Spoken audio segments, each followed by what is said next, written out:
बेटा आज जो है हम चैप्टर नंबर 2 जो है वो पढ़ेंगे तहरीके पाकिस्तान और पाकिस्तान का क्या।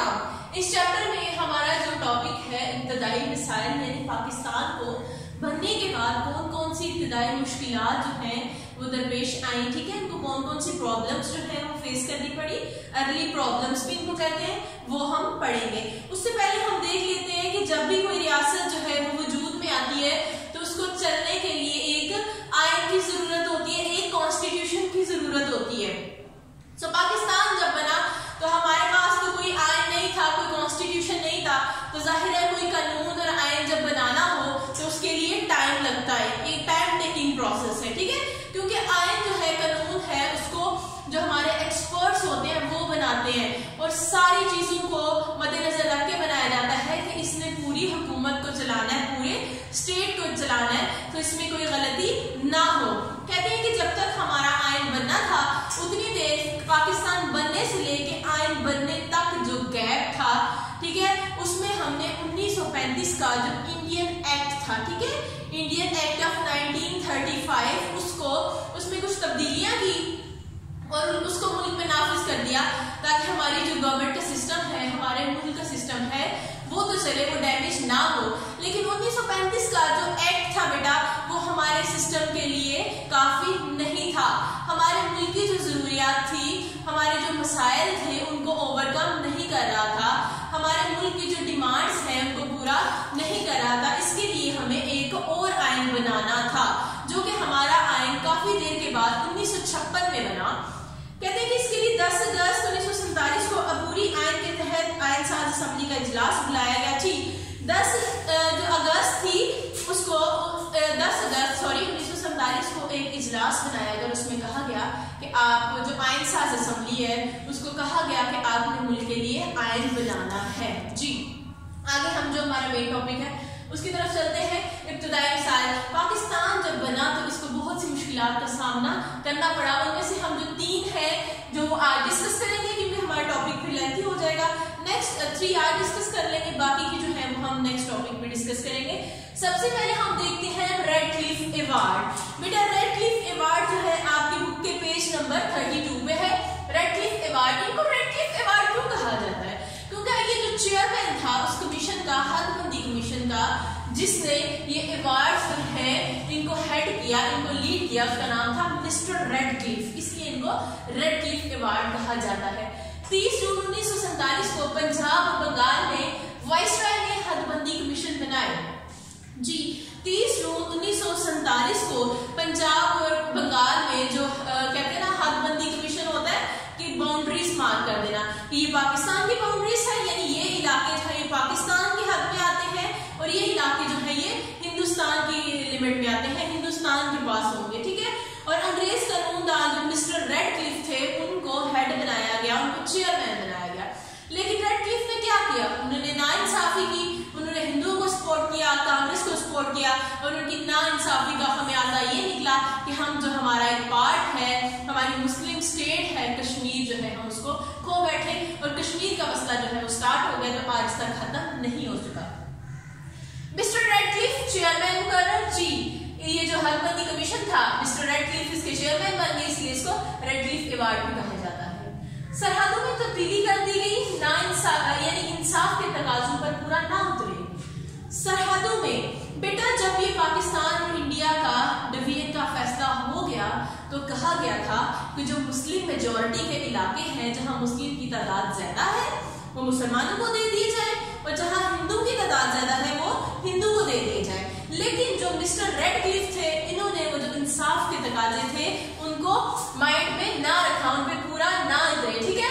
कांग्रेस नवाजी और हिंदू नवाजी का ख्याल, हिंदू दोस्ती। जी कांग्रेस जो थी बेटा वो हिंदू की जमायत थी, उनकी पॉलिटिकल पार्टी थी, उसका साथ दिया और हिंदू का साथ दिया।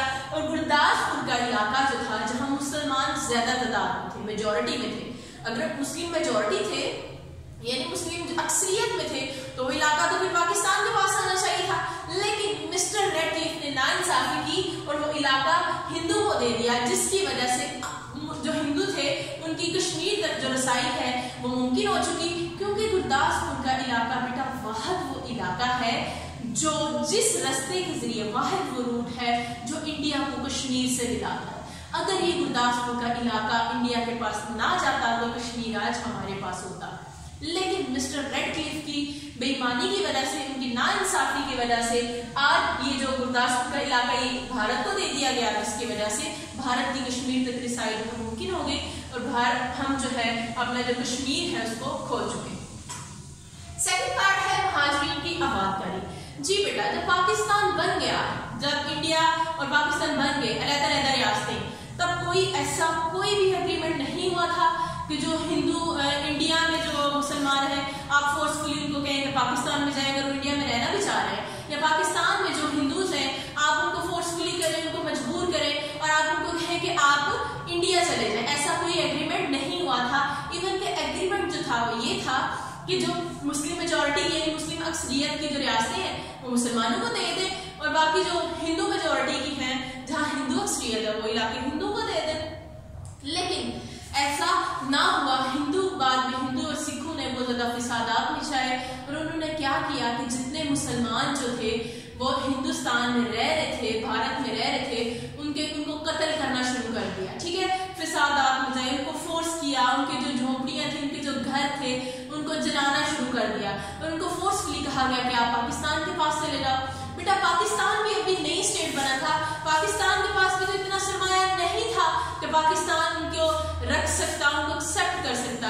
लेकिन फिर भी इन हालात के बावजूद वो मुसलमान थे, पाकिस्तान उनको रखा, उनको एक्सेप्ट किया। ठीक है, अपने मुल्क में उनको रख लिया। लेकिन कहते हैं कि उनमें से कुछ जो थे वो बहुत जख्मी भी थे, उनको फिर महाजिर कैंप बनाए गए, वहां रखा। हमारे पास जो है वो मेडिकल की कोई इतनी सहूलतें नहीं थी, सॉरी हेल्थ की सहूलतें नहीं थी। उन जो बीमार थे उनका इलाज करना था, जख्मियों को मरहम पट्टी वगैरह भी करनी थी। तो इसके लिए फिर जो हमारे मुस्लिम भाई हैं उन्होंने पाकिस्तानी सब लोगों ने दिल खोल कर मदद की और हमारे जो महाजर भाई हैं उनको वेलकम किया, उनको सपोर्ट किया। तब जो है एक हैजे की वबा भी फैली थी और पाकिस्तान बहुत ही मुश्किलों में था। तब अभी नई नई स्टेट बनी थी, पैसा भी नहीं था, ना कोई मेडिकल फैसिलिटीज थी, ना कोई इनका जो सियासी पॉलिटिकल सिस्टम इतना सेटअप था। ठीक है, स्टेबल भी नहीं था। तो इन्होंने क्या किया, बहुत सी मुश्किलात का सामना करना पड़ा और जो मेडिकल फैसिलिटीज ना होने की वजह से जो इनकी बहुत से जो महाजिर थे उनकी जाने भी चली गई, वो अल्लाह को प्यारे हो गए। नेक्स्ट पॉइंट जो है इंतजामी मुश्किलात। जी बेटा, जब पाकिस्तान बन गया तो इसको बहुत सारी एडमिनिस्ट्रेटिव जो है प्रॉब्लम्स वो भी फेस करना पड़ी। इंतजामी मुश्किलात होता है, एडमिनिस्ट्रेटिव जो प्रॉब्लम्स होती है, यानी एडमिनिस्ट्रेशन क्या होती है, एडमिनिस्ट्रेटर का मतलब होता है टू रन द सिस्टम, यानी किसी सिस्टम को चलाना, हुकूमत को चलाना, यानी कानून बनाना, आइन बनाना, उन पे अमल करवाना, उनको इम्प्लीमेंट कराना। हमारी जितने भी पॉलिसीज कानून वगैरह बनते देन उनकी इम्प्लीमेंटेशन कराना, उनको अप्लाई करना, लोगों को फोर्स करना कि आप इन पे अमल करें, अगर आप अमल नहीं करते तो आपको सजा मिलेगी। ठीक है, वो भी हमारा कोई इतना अच्छा सिस्टम नहीं था। कराची जो था वो थोड़ा वेल स्टैब्लिश्ड सिटी था, ठीक है, वेल स्टेबल था, तो कराची पाकिस्तान का दारुल हुकूमत बना दिया गया। अब तो पाकिस्तान इस्लामाबाद है, तब जो है कराची को पाकिस्तान का दारुल हुकूमत बना दिया गया। दफ्तरी सहूलतों का ना होना, पाकिस्तान के पास तो इतने दफातर भी नहीं थे कि हमारे जो लीडर्स हैं वहां बैठ के काम कर सके। माहिर और तजर्बाकार अमले की कमी, हमारे पास बेटा माहिर और तजर्बाकार जो लीडर्स थे, जो अमला था वो भी नहीं थे। जब पाकिस्तान और इंडिया जो है डिवीजन हुई तो हमारे पास जस्ट जो है 81 ब्यूरोक्रेट्स आए, सिविल सर्वेंट्स जो CSS का एग्जाम दे के आते हैं ना, सिविल सर्वेंट्स, ठीक है, सिर्फ 81 आए। उनमें से भी वो नहीं थे जो कि आला ओहदेदारान हो, जिनका आला ओहदे के जो अफसर है उनका तजर्बा हो, वो भी हमारे पास नहीं थे। मरकजी हुकूमत का साजो सामान कराची तक लाने में मुश्किलात का सामना। जी, हमारी जो सेंट्रल गवर्नमेंट थी उसका सामान जो था हमने कराची तक लाना था, तो हिंदू ने क्या किया, उन्होंने हमारी पहले हम मुश्किल में थे, हमारी मुश्किलों को और बढ़ाने के लिए क्या किया, जो ट्रेन की पटरियां थी, जिस ट्रेन से हमने सामान जो था वो कराची तक लेके आना था, अपने डॉक्यूमेंट्स रिकॉर्ड्स वगैरह हुकूमत का जितना भी था, उन्होंने वो पटरियां ही उखाड़ दी। ठीक है, उनको खराब कर दिया और मुसलमानों को किराए पे जहाज भी ना दिए कि वो कराची में अपना सामान जो है वो लेके जा सके। मुलाजिमिन की रिहाइश का मसला। जी, इसके बाद हमारे जो सरकारी मुलाजमीन थे, हमारे पास इतनी जगह नहीं थी कि हम उनको रिहाइश दे सके, यानी गवर्नमेंट की तरफ से उनको, हुकूमत की तरफ से उनको रिहाइश मिल सके। अब हम जो है हमने मेन चीजें डिस्कस कर ली, अब हम इसकी रीडिंग करते हैं और साथ साथ इसको एक्सप्लेन करते हैं। बेटा open your books, page number 32, इब्तदाई मसाइल, अर्ली प्रॉब्लम्स। पाकिस्तान को मार्ज़ वजूद में आते ही बेशुमार मसाइल का सामना करना पड़ा, जिनमें चंद दर्ज झैल हैं। आज जो है हम इसके 3 पॉइंट्स कवर करेंगे। रेडक्लिफ अवार्ड, क्या पाकिस्तान के ऐलान के बाद दोनों ममालिक की सरहदों के तयन के लिए वाइसरॉय ने 30 जून 1947 को पंजाब और बंगाल में हदबंदी कमीशन मुकर्रर किया। जी, मैंने आपको बताया कि दोनों मुल्क जो है पाकिस्तान और इंडिया, इनकी जो बाउंड्रीज हैं, इनके बॉर्डर्स को, इनकी हद को मुकर्रर करने के लिए एक कमीशन बनाया गया। ठीक है, बाउंड्री कमीशन बनाया गया। एक अंग्रेज कानूनदान मिस्टर रेडक्लिफ दोनों कमीशनों के चेयरमैन मुकर्रर किए। जी, एक जो मिस्टर रेडक्लिफ थे, ठीक है, उनको चेयरमैन मुकर्रर कर दिया कि आप दोनों कमीशन के चेयरमैन हैं, आप दोनों को लीड करेंगे। ठीक है, इख्तिलाफात की सूरत में इसे सालसी का फैसला करने का भी इख्तियार दिया गया। जी, अगर दोनों स्टेट्स किसी एक पॉइंट पे एग्री नहीं होती, दोनों के जो राय है उसमें इख्तिलाफात है, तो मिस्टर रेडक्लिफ क्या करेंगे, ऐसा फैसला करेंगे जो दोनों स्टेट के लिए सूटेबल हो। ठीक है, दोनों स्टेट के बेनिफिट्स में हो, ना कि किसी एक को सपोर्ट करे। इस कमीशन ने जो फैसला किया, इसे रेडक्लिफ अवार्ड कहते हैं। जी, मिस्टर रेडक्लिफ की वजह से ही इनको रेडक्लिफ अवार्ड कहा जाता है। रेडक्लिफ अवार्ड में सरहदों के बारे में जो ऐलान किया गया था, वो इंसाफ के तकाज़ों को पूरा नहीं करता था। रेडक्लिफ ने जो हमारे पहले से ऑलरेडी सरहदों का ऐलान हो चुका था कि जो मुस्लिम मेजॉरिटी इलाके मुसलमानों के पास रहेंगे, हिंदू मेजॉरिटी जो हिंदू अक्सरियत के हैं वो हिंदू के पास, लेकिन रेडक्लिफ ने इंसाफ ना किया, उन्होंने ऐसा ना किया, इसमें तब्दीली कर दी।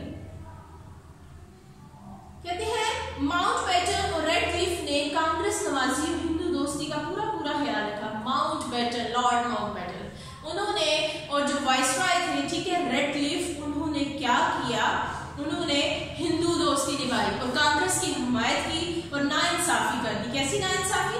पाकिस्तान से मिले हुए मुस्लिम अक्सरियती इलाके भारत के हवाले कर दिए। जी, यानी कि जहां मुस्लिम अक्सरियत थी, मुस्लिम मेजॉरिटी इलाके थे, वो पाकिस्तान की हद में आते थे, लेकिन उन्होंने भारत के हवाले कर दिए। गुरदासपुर का मुस्लिम इलाका भारत को देकर कश्मीर तक रसाई मुमकिन बना दी। इसी तरह मसला कश्मीर पैदा हुआ जो आज तक हल ना हो सका। जी, कहते हैं कि बेटा गुरदासपुर का रास्ता वो वाहिद रास्ता है जो भारत को कश्मीर से मिलाता है। तो मिस्टर रेडक्लिफ ने नाइंसाफी की, वो इलाका मुसलमानों को आता था, वो पाकिस्तान को मिलना चाहिए था, लेकिन उन्होंने भारत को दे दिया और जो मसला कश्मीर है वो पैदा हो चुका। नेक्स्ट पॉइंट है मुहाजिरीन की आबादकारी, सेटलमेंट ऑफ माइग्रेंट्स। आजादी हिंद और क्या पाकिस्तान के वक्त कहीं भी ये बात तय न थी कि पाकिस्तान के हिंदू भारत जाएंगे और भारत के मुसलमान पाकिस्तान चले जाएंगे। कहीं भी ये बात जो है वो तय न थी, किसी एग्रीमेंट में, किसी डॉक्यूमेंट में, या कहीं भी ये कहा ही नहीं गया था कि जो भारत के मुसलमान हैं उनको पाकिस्तान भेज दिया जाएगा, या जो पाकिस्तान के हिंदू हैं उनको भारत भेज दिया जाएगा। ठीक है, ये बात तो ये थी कि मुसलमान अक्सरियत के इलाके पाकिस्तान को मिल जाएंगे और जिनमें अक़लियतें अपनी पूरी आजादी के साथ सब उस परचम के साए तले रह सकेंगी। जी, कहते हैं बात तो ये हुई थी कि जहां हिंदू अक्सरियत है वो हिंदू को दे दें और जहां मुस्लिम अक्सरियत है वो मुसलमानों को दे दें। और मुसलमानों के बेटा हमारे परचम में जो ग्रीन कलर है, जो सब्ज़ रंग है, वो इस चीज को जाहिर करता है कि यहाँ मुसलमानों के अलावा भी अगर कोई और छोटे दूसरे मजहब की कौमें हैं, जो अक़लियतें हैं, जो कम तादाद में हैं, वो भी आज़ादी से अपनी जिंदगी गुजार सकते हैं, अपने जो मजहबी अमूर है उन पे अमल कर सकते हैं। हिंदू मुस्लिम फसादात ने नई मुमलिकत में मसाइल में मजीद इजाफा किया। भारत में पुरअमन आबाद मुसलमान बस्तियां जलाकर राख कर दी गई, कत्लो गारत का बाजार गर्म कर दिया गया और जबरदस्ती मुसलमानों को पाकिस्तान धकेला गया। भारत जो है इसने जुल्म और बर्बरियत की हद कर दी। मुसलमानों की जो झोंपड़ियां थी, जो बस्तियां थी, उनको जला दिया, कत्ल करना शुरू हो गए, मुसलमानों को जख्मी करना शुरू हो गए, उनको धकेलना शुरू हो गए कि जाओ आप पाकिस्तान चले जाओ। ये महाजरीन इस हाल में पाकिस्तान आए कि नई मुमलिकत को इनकी बहाली और आबादी में खासी दुश्वारियों का सामना करना पड़ा। जाहिर है बेटा पाकिस्तान इतना स्टेबल तो नहीं था, पाकिस्तान अभी नया नया बना था, इसके पास ना इतना सरमाया था, ना इतनी सहूलतें थी कि जो महाजरीन है उनको भी रख सकते, उनको भी सेटल कर सकते। ये बेहाल लाखों लोग बहुत सी मुश्किलात बर्दाश्त करके पाकिस्तान आए। जी, ये जो लोग हैं, जाहिर है इतनी ज्यादा भारत ने इन पे मुश्किलात ढाली, ठीक है, जुल्म ढाले, तो ये सारी मुश्किलात फेस करके जब पाकिस्तान आए तो मुहाजिरीन में जख्मी और बीमार भी थे, जिनको महाजर कैंपों में रखा गया जहां हैजे की वबा फूटी। कुछ जख्मी और बीमार भी थे, इनके लिए फिर अलग से कैंप्स लगाए गए जिनको महाजर कैंप्स कहा गया, ठीक है, वहां हैजे की वबा फूट गई। इलाज मुआवजा की नाकाफी सहूलतों की वजह से बहुत से लोग अल्लाह ताला को प्यारे हो गए। जी बेटा, कहते हैं कि इलाज की सहूलतें हमारे पास नहीं थी और बहुत से लोग जो थे वो अपनी जान से हाथ धो बैठे, अल्लाह ताला को प्यारे हो गए। अगरचे नई मुल्कियत के लिए एक जबरदस्त आजमाइश थी, हमारा जो मुल्क बना था शायद अल्लाह ताला की तरफ से हमारे लिए आजमाइश थी, मगर मुसलमानों ने दिल खोल कर अपने मुहाजिर भाइयों की माली अमदाद की, इन्हें खाना और लिबास मुहैया किया। आखिरकार ये मुश्किल वक्त भी गुजर गया, लेकिन मुसलमान जो है पाकिस्तानी हमेशा से मेहमान नवाज कौम रही है। इन्होंने मुहाजिरों को वेलकम किया, उनको खाना भी दिया, उनको लिबास भी दिया, उनका इलाज भी किया और आहिस्ता आहिस्ता इन मुश्किलों से निकल गए। नेक्स्ट पॉइंट है पॉइंट नंबर 3, पेज नंबर 33, इंतजामी मुश्किलात, एडमिनिस्ट्रेटिव प्रॉब्लम्स। क्या में पाकिस्तान के वक्त कराची को पाकिस्तान का दारुल हुकूमत बना दिया गया। दारुल हुकूमत बेटा अब जो है इस्लामाबाद है, तब कराची को बनाया गया था। मरकजी दफातर के लिए गवर्नर हाउस और सेक्रेटरीट की इमारतें खाली कराई गई, मगर गुंजाइश कम थी। गवर्नर हाउस जो और सेक्रेटरीट जो थे उनका हाउस भी खाली करवा दिया गया ताकि वहां पे दफातर बना लिए जाए, जो हमारे लीडर्स हैं तब के जो वजीर थे वहां काम कर लिए जाए, काम करें बैठ के, लेकिन वो जगह भी नाकाफी थी। फिर क्या हुआ, इसलिए शहर के मुख्तलिफ हिस्सों में आर्जी दफातर कायम किए गए। फिर शहर के मुख्तलिफ हिस्सों में जो आर्जी दफातर थे, थोड़ी देर के लिए जो सिस्टम था उसको चलाने के लिए दफ्तर वगैरह कायम किए गए। हत्ता के वजीर भी बुनियादी दफ्तरी सहूलतों से महरूम थे। इवन के हम ये नहीं कह सकते कि दूसरे लीडर्स, हमारे जो मिनिस्टर्स थे उनको भी ये सहूलतें मुहैया नहीं थी। नज़्म व नस्क का ये ढांचा इसलिए तबाह हाल था कि माहिर और तजर्बाकार अमला मौजूद ना था। बेटा ये सिस्टम हमारा इसलिए खराब था कि हमारे पास जो तजर्बाकार लीडर्स थे, जो अमला था, वो मौजूद नहीं था। सिविल सर्विसेज के कुल 81 मुसलमान अफसरान पाकिस्तान के हिस्से में आए, जिनमें से ज्यादातर को आला हुकूम का कोई तजर्बा ना था। 81 जो ब्यूरोक्रेट्स हैं, जो सिविल सर्वेंट्स हैं, जो सीएसएस के एग्जाम लेके आते हैं ना, जो हमारे सिविल सर्वेंट्स होते हैं, सिर्फ 81 पाकिस्तान के हिस्से में आए। उनमें से भी जो आला होते थे उसका किसी को भी कोई तजर्बा नहीं था। मरकजी हुकूमत का रिकॉर्ड और साजो सामान इसलिए कराची ना पहुंच सका कि हिंदू और सिख फसादियों ने रेल की पटरियों को जलाकर राख कर दिया। हमारी जो सेंट्रल गवर्नमेंट थी वो हमने कराची में बनाई थी, ठीक है, कराची में सामान लेके जाना था, लेकिन वो सामान क्यों ना पहुंच सका, उससे भी हमें मुश्किलात हुई, क्योंकि हिंदू जो सिख फसादी और हिंदू फसादी थी उन्होंने रेल की पटरियों को जला के राख कर दिया। भारतीय फिसाई कंपनियों ने मुसलमानों को जहाज किराए पर देने से इनकार कर दिया। भारत ने तो हर मुमकिन कोशिश की कि पाकिस्तान मुश्किलों में रहे, ठीक है, उन्होंने जहाज भी किराए पे ना लिए ताकि अपना सामान कराची तक, अपने जो रिकॉर्ड्स हैं गवर्नमेंट के जो डॉक्यूमेंट्स उनको कराची तक ना ले जा सके, ठीक है। जो सरकारी मुलाजिमीन किसी तरह पाकिस्तान पहुंच चुके थे, इनके लिए रिहाइश का कोई बंदोबस्त ना था। जी, जो सरकारी मुलाजिम थे, जो गवर्नमेंट के वर्कर्स थे, वो किसी न किसी तरह जो बेचारे पाकिस्तान आ गए थे, उनकी भी रिहाइश का पाकिस्तान के पास कोई बंदोबस्त ना था। मगर इन लोगों ने हिम्मत ना हारी, अपनी तमाम तर इंतजामी सलाहियतों को कौम के लिए वक्फ कर दी और पाकिस्तान को मजबूत और मुस्तकिम बुनियादों पर खड़ा कर दिया। अपनी तमाम कोशिशें जो है वो की और पाकिस्तान को स्टेबल किया, इसको मजबूत किया और मुस्तकिम बुनियादों पर खड़ा कर दिया। बेटा आज के लिए इतना ही काफी है। जो मुआशी मुश्किलात, फौजी सासों की तकसीम हम नेक्स्ट टॉपिक में कवर